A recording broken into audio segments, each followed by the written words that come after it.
What's up, everybody? It's JB coming to you live. Today, I want to go over some things. I'm going to go over at least two of our different doctors' Nexus letters that was used in acquiring a high value claim in the claim packet process. I notice we talk about the law all the time, how to overcome the law or how to be compliant to the law. And as a New Life Insider, we guarantee that your claim packet is going to be compliant to the law. I'm going to read first off a Nexus letter from a dermatologist, okay? And this dermatologist got PFB service connected at a rate of 30% and tinea versicola at 30%, okay? To whom it may concern, it has the patient's information at the top and also all of the letterhead that goes at the top of the Nexus letter. The letterhead is right here, here. Um, I am the doctor's name. This is actually a PAC. This is an actual physician assistant that's writing this. I am board certified to practice in my specialty. My credentials are included. I have been asked to write a statement in the support of aforementioned veteran's claim. I have personally reviewed his medical history. Please see VA records attached. I want to stop right there. The first thing that our doctor is going to do is let the VA know that we have researched their medical history from the military and also currently. Okay. Mr.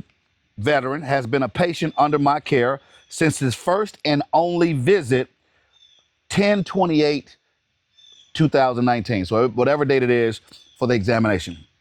His diagnosis, per his previous medical records, okay? They're letting the VA know that they're seeing the previous records, is pseudofolliculitis Barbie and tinea versicola. He did not present to this office visit on this day of 2/28, 2019 with any physical exam findings, which correlated with the previous diagnosis. It is known that both pseudofolliculitis Barbie and tinea versicola can be chronic, recurrent conditions. Okay? If he has these conditions in the past, they are well controlled with his current topical treatments. After review of the available records, it is my professional opinion that is least as likely as not that Mr. Bennett's condition is a direct result of his military service. And of course, they sign the information down at the bottom and have a number there and all the other doctors and locations of all the other doctors. So this is just not one doctor firm. This is a doctor network. And this one was in Marietta, Austell, Noonan, Cartersville, Columbus. And it's just letting the VA rater know that you're not dealing with just a bull jive doctor, okay? That got 30% service connected. And if you want wondering who's the veteran that got that 30% for PFB, it was me. Tinea versicola, me. This is the real Nexus letter that I submitted in my claim packet with the logo and everything there, okay? These are some of the doctors that we deal with. All right.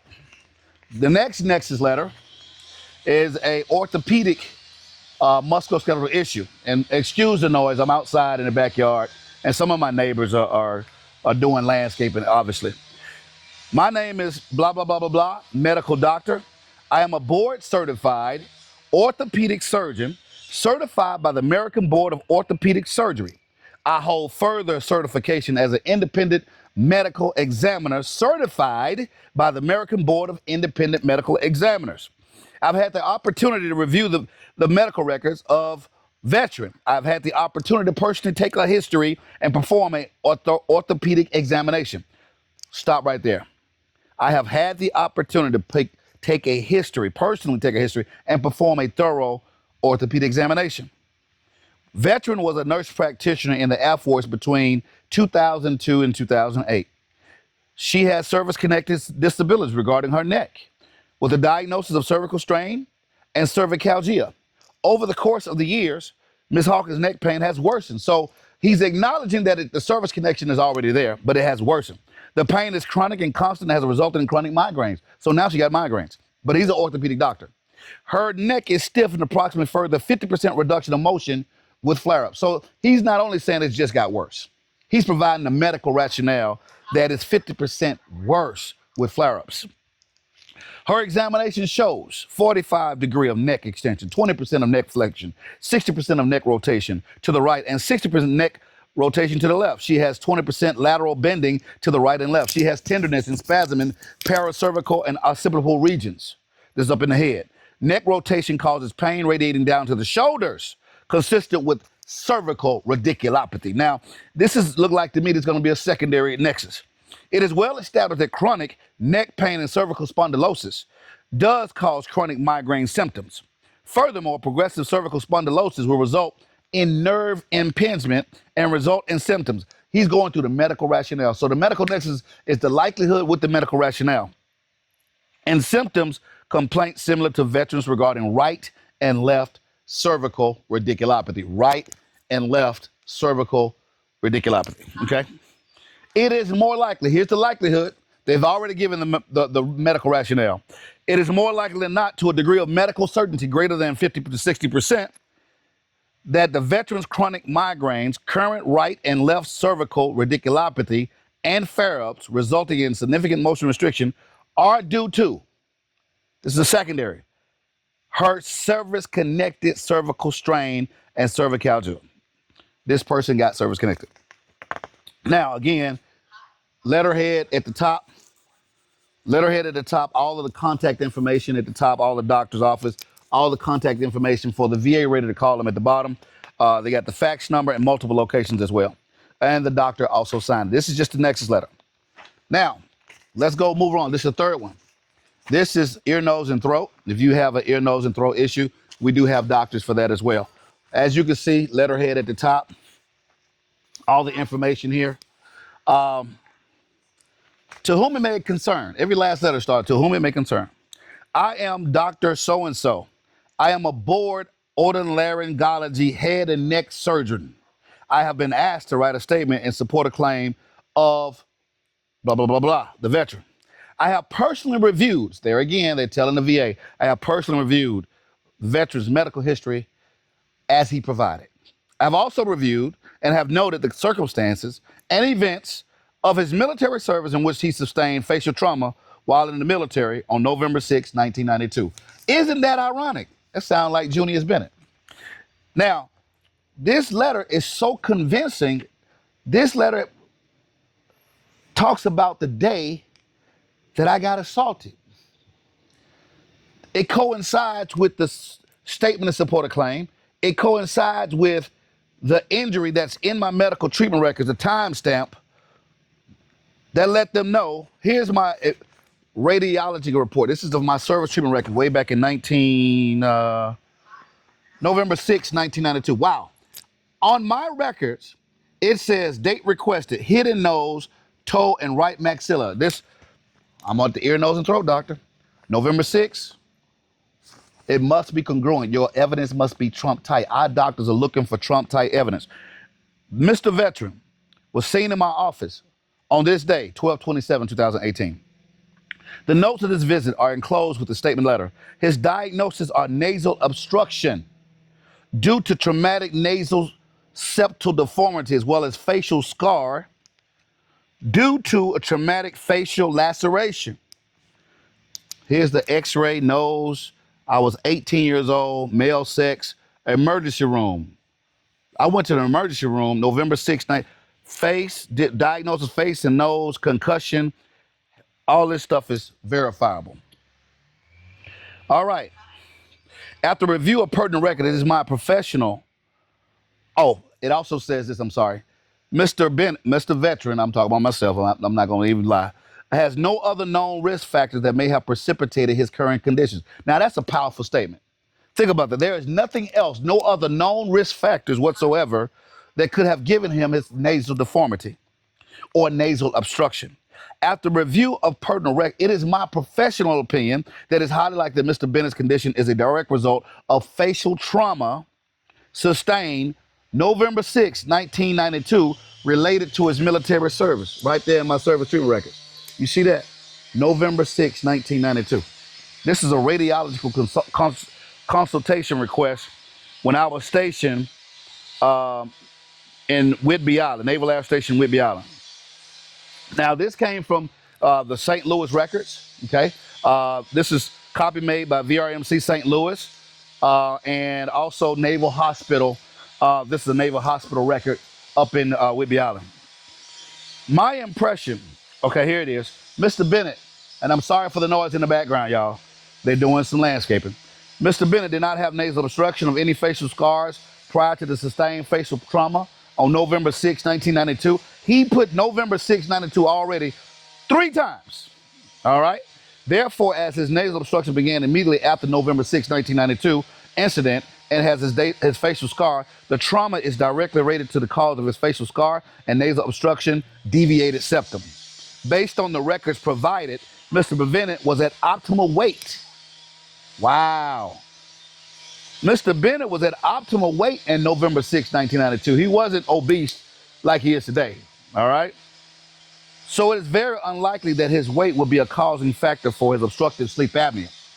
I'm trying to get sleep apnea secondary to deviated septum. And I can't use immediate obesity as an intermediate step if I'm claiming sleep apnea secondary to the broken nose. The broken nose has closed my passageway. Now, if I was obese and didn't have a broken nose, then we would have to use obesity, all right?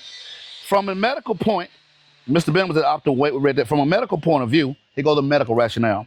The deviated septum was caused by facial trauma on November 6, 1992. This is the 4th time that he's mentioned November 6, 1992, and his nasal obstruction, deviated septum, is more than likely related to his obstructive sleep apnea, which may contribute to his hypertension.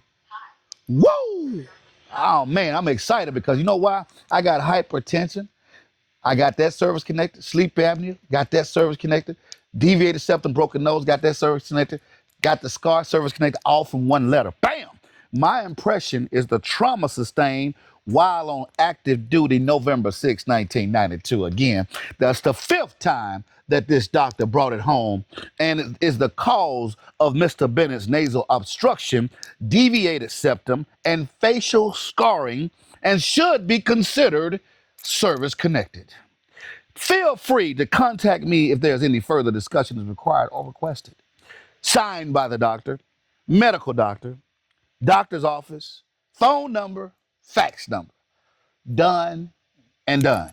These are some of the doctors that we have on staff standing by to assist you to get service connected, not only service connected, but at a high value.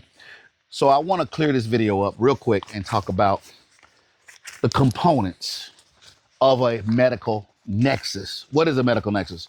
It is a link bringing your current disability diagnosis back all the way back into when you served in the military. In my case, 1991 to 1995. And if you notice in this letter, boom, 1992 was between 91 and 95. I had the medical treatment records already in the claim packet. I have the x-ray. So even though the VA can find it themselves, I'm not going to leave it up to the VA to find this emergency room entry. I got my service treatment records from the National Archives. I printed this out to put this in my claim packet, along with the medical nexus and the DBQs for the appropriate. All of these got service connected, every last one of them. This is what we do at New Life Veterans. A lot of you are hating, player hating, whatever you want to call it, and it's okay. Guess what? Numbers don't lie. People do. As a result of this, netted me $43,000 in back pay. Now, individual results may vary. I'm talking about my claim. $43,000 in back pay, 100% permanent total, the very first try. I don't believe in 2-stepping, 3-stepping, 4-stepping, going back. Oh, let's get this service connected, and then let's do this. Secondly, let's see what we're gonna get on this, and then come back. No, let's do all of it at once. I submitted 11 disabilities at one time, and I've done several videos on what I was service connected for, and a decision letter as well. Let me go here. I think I have. I thought I had it. Well, I thought I had the decision letter, but it shows 11 disabilities that I submitted. But I just want you guys to know we're not playing games. We're serious. And if you're sick and tired of watching other people win, if you're sick and tired of hearing these stories about this veteran got this, and oh, I heard that you don't have to do a CMP exam. Oh, I heard the 100 mile rule. If you over 100 miles, that ain't gonna work. Dude, we're changing lives all over this country that come to New Life veterans. Point blank, period. So I talk to you soon. I hope you guys make a conscious decision. Get off the fence and get into the game. Check the link down below, newlifeinsider.com. Get on my calendar and let's get to work.